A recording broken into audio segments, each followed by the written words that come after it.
En el día de hoy hemos tenido en este gobierno de la mañana la participación primero de Pedro Botello y luego de Paliza, quienes en ambos estadios han manifestado pues la reunión que han tenido. Yo pienso que ya fruto de ese proceso de conversación, sin mucho pues espacio a la imprudencia, asumiendo la prudencia como el vehículo natural, entiendo que el diputado Botello tendrá que pues asumir su compromiso con lo que él representa y no permitir que un proceso en el que hay gente con buena intención, con bondad, buscando y procurando una salida a un tema en el cual hay esperanzas de muchos dominicanas y dominicanos de que le puedan dañar lo que él ha estado haciendo. Y ya con mérito suficiente Aníbal, para eso. Escúchame, legislador de la República, ¿verdad?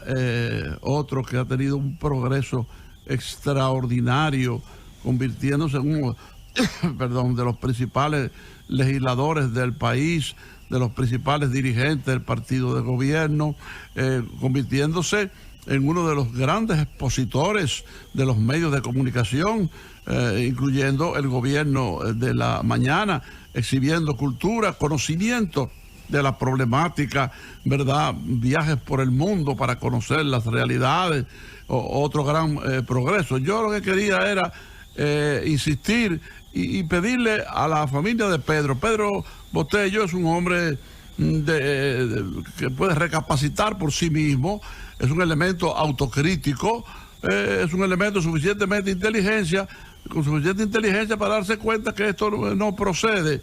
Ahora el 27 día de la separación no procede, pero es capaz de llegar a eso y más todavía, más en el aspecto positivo, autorrevisándose. Pero yo aún así le pido a su familia que hable con él, ¿verdad? Siempre la familia influye.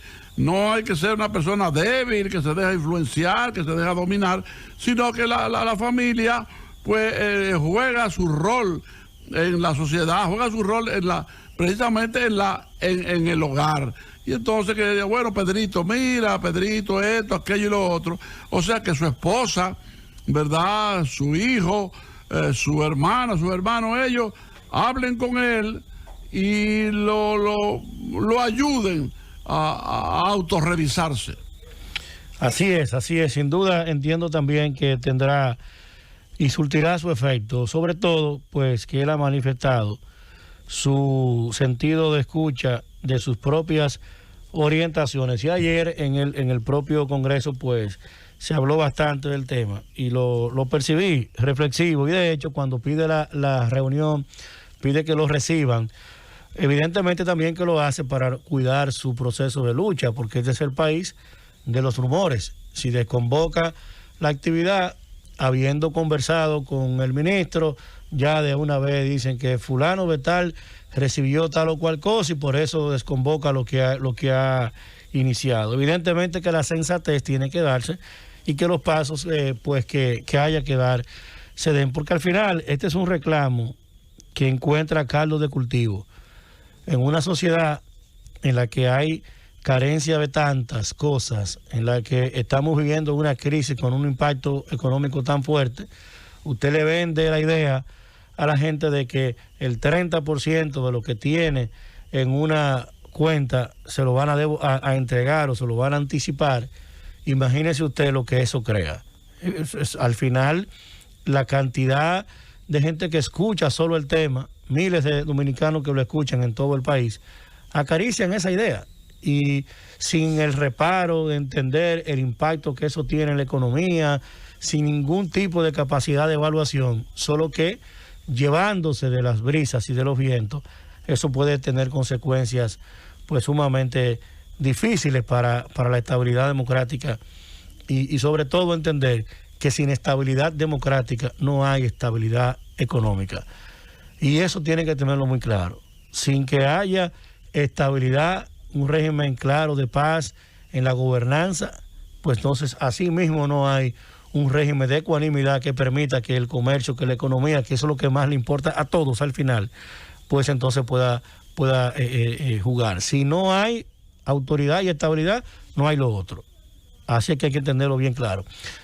Aprovechando que tenemos en audiencia al ministro administrativo de la presidencia que va camino hacia Nagua, decir que durante estos días hemos estado viendo cómo surgen reclamos, cómo surgen posiciones de dirigentes medios y de base del Partido Revolucionario Moderno, acudiendo a las instalaciones de dirigentes, algunos del PRM, que hoy tienen cargos de directores y de ministros.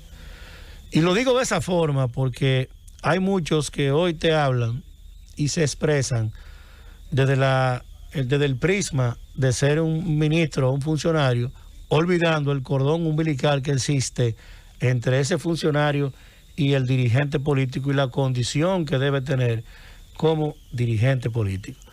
Usted no puede pensar que el hecho de que usted tenga un decreto encima ya le va a borrar sus relaciones, sus nexos, su huella de vida. Lo que está pasando con la dirigencia media del PRM y sobre todo con el liderazgo más articulado que existe en los pueblos son los alcaldes y los regidores. En las provincias y capital, los diputados y en algunos casos senadores. En algunos casos, porque hay casos donde la figura del senador surge de un acuerdo político, surge de un acuerdo con otra fuerza y los votos nuestros han hecho a otros senadores y no necesariamente responde al liderazgo del partido. Hay muchas provincias en las que senadores que hoy tienen el aval de que representan, entre comillas, al PRM, no son PRMistas. Tenemos el caso de Higüey, tenemos el caso de San Cristóbal, por mencionar dos. San Cristóbal, que es la cuarta provincia más grande, pues fíjese usted cómo tiene un senador de la Fuerza del Pueblo con los votos nuestros del PRM. Entonces, ese espacio, provincia como Pedernales, que tiene a Edirda de Olio como diputada, provincias como el propio caso de Santiago de los Caballeros, que tenemos un senador que no responde al liderazgo político del PRM. Entonces tú tienes a Soraya, diputada, tienes a Gregorio o Fausto, tienes a Luis René, tienes a el colega diputado de esa misma provincia, Grullón. Tú tienes una diversidad de ese liderazgo. En la propia capital tiene el caso de Elías Matos en la circunscripción número 1, Orlando Jorge Villegas, que de hecho, diputados de primer periodo y hombres y mujeres jóvenes, el caso de Orlando Salvador Jorge Villegas, un legislador de mucho compromiso y de mucho aporte, un legislador que aunque es un hombre muy joven, asumiendo el compromiso claro con la institucionalidad que tenemos nosotros encima de nuestros hombros. Entonces, ese liderazgo tiene que también recibir el empoderamiento de los dirigentes que hoy son ministros, porque usted antes de ser ministro, usted es un dirigente, porque al final el cargo va a pasar, porque por fuerte, por alto que usted se sienta, esas posiciones son pasajeras. Y mire, se lo dice una persona que tiene haber recorrido diferentes bases. Cuando don Álvaro dice del proceso que uno ha ido teniendo, lo dice porque me conoce. Porque recuerdo haber pasado 4 años siendo director de espacios públicos, vocero del alcalde, cuando no teníamos nada. Cuando los 4,000 empleados de la capital que nombró David Collado era lo único que había. Y ahora tenemos un gobierno. Entonces, eso hay que entenderlo en esa misma dinámica de crear las oportunidades, de tener empatía con el hambre ajena. Y les digo, y se los voy a decir a través de este micrófono que le llega al mundo y a ustedes, al país. Ver una persona acercarse a menos de 1 metro de distancia, con los ojos llenos de agua, llorando, diciéndote que no tiene con qué pagar la luz, que no tiene con qué pagar la comida de sus hijos, que tiene 4 o 5 meses fuera de su casa porque ya ni la mujer lo quiere. Una persona que duró 2 años trabajando detrás de uno que otro proceso, que tiene en el entorno social la burla de su gente porque con lo que peleó en un barrio, en un sector, le están sacando la lengua hoy. Cuando una de esas gente se te acerca a menos de 1 metro, no es a un ministro que encuentra, es a uno que se encuentra, a un diputado. Y mis compañeros de cabina saben que cuando bajo de este edificio de la Z101, la cantidad de gente con la que me encuentro ahí. Y verle la cara a la gente y verle el hambre a través de sus ojos y ver la desesperación con la que andan. Ver con la angustia que te dicen que fui donde fulano y no me recibe. Que entregué una carta hace 4 meses y no me hacen caso. Encontrar ese escenario todos los días frente a uno, evidentemente que tiene que hacerte a ti receptáculo de decir estas cosas, porque si no la decimos nosotros, ¿quién la va a decir? Y tienen que entender que tienen que acompañar al presidente del país en el ejercicio franco y sincero que está haciendo de gobernanza, que lo estamos haciendo bien, sin chantaje, sin también aprovechar esto para chantajear, porque no es un chantaje. Porque nada tiene que ver lo que estamos viviendo con pensar que es un tema de presión política. No, es un tema de presión social.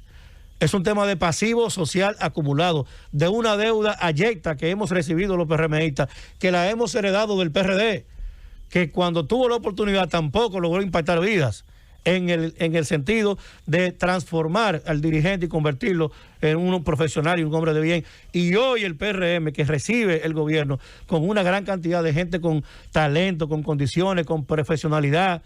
Aquí vemos gente que lo mínimo que hemos ido es a Georgetown a estudiar.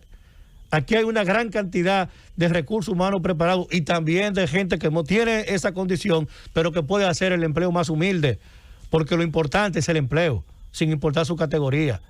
No es verdad que los PRMistas no pueden ir al Ministerio de Hacienda, de Planificación, a la misma MESID, o por qué razón no puede ser. Y cómo una gente puede creer que tiene el derecho, el título de manejar una posición 10, 15, 20 años. Y cómo es posible que tú veas al superintendente de valores de la República Dominicana en un afiche aspirando a ser miembro del Comité Central del PLD. Eso es una burla. Ese señor coloca un afiche aspirando a ser miembro del comité político del PLD y él es el superintendente de valores del gobierno del PRM. Esa vaina no se puede aguantar y frente a eso hay que producir respuesta, porque eso produce burla y la burla encontrada con el hambre y la necesidad produce desesperación. Y esa desesperación no es a uno de esos ministros que va a encontrar, es al dirigente que está más cerca, que cuando tú lo tienes a menos de 1 metro, tembloroso del hambre y la desesperación, solo uno sabe el olfato del miedo. A eso hay que darle respuesta, porque no fue a usted que le rayaron su cara. A eso hay que darle respuesta. Imbúyanse, asuman el espíritu humilde, abierto, conciliador que tiene el presidente Abinader y entiendan con empatía el dolor ajeno. Llévatelo, Kelvin.